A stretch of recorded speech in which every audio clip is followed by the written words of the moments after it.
sister was like elementary school age. So my mom broke off from her entire family because everyone was so scared. And she was like, no, we gotta go. We gotta go. So they escaped and they stayed in refugee camps for 2 years in the Thailand border until they were sponsored to come to the United States. My dad was here in the United States. He had a wife and 5 kids in Cambodia. He was receiving military training all over the United States, but he never experienced the genocide per se, but he lost his entire family. So my dad and my mom met here in the United States and had me. Yeah, which I'm so thankful for them. But, you know, the lived experience of having immigrant refugee parents and I don't know if people are familiar, but Cambodians, the communist guerrilla army, they're people who look just like you.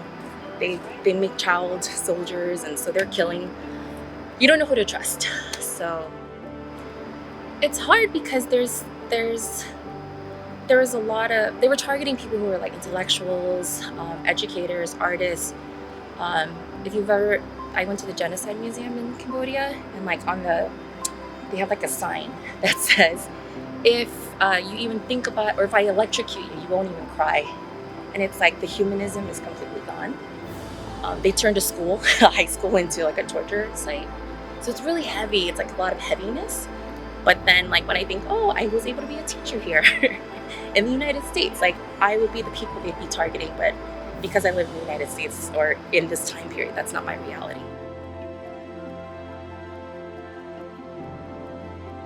Yeah, because growing up we're mom and daughter, so there's a lot of tension.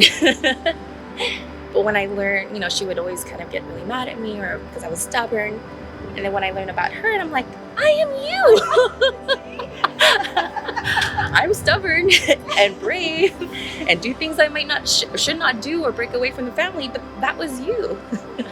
You know what? Like I always joke around with my sister. I was like, when I was younger, my mom was just not. She was just like an ordinary person, and I look at her now. I'm like, she's incredible. And yeah. She's an incredible survivor.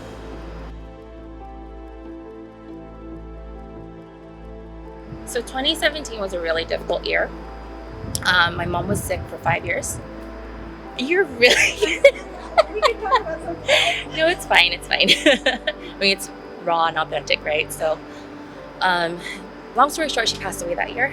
And I was teaching at that time for a few years in LAUSD at one of the lowest performing schools. And I gave it my all. Never made an excuse for any absence. So when I was targeted for my attendance, as I was grieving, I was like, this is not the place for me.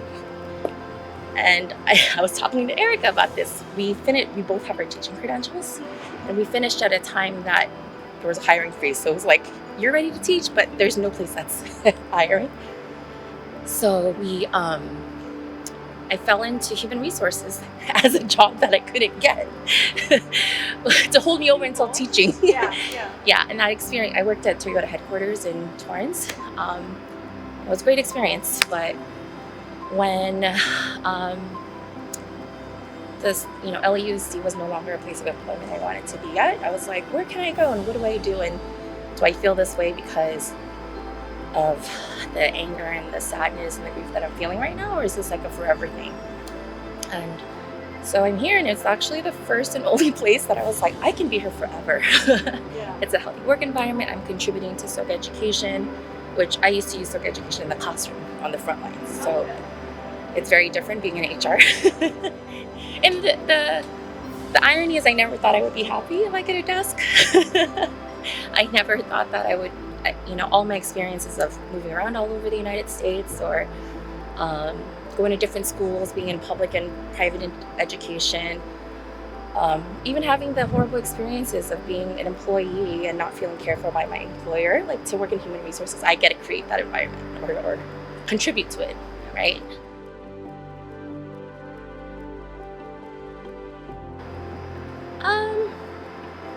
I'm proud to love and appreciate who I am and to have all the experiences that I had.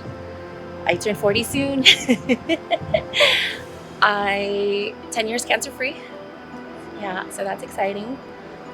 Just to be a good friend, be a good family member, to be able to volunteer in the community and support marginalized communities and create spaces for people to feel seen and heard and to celebrate. Those are all things that make me happy.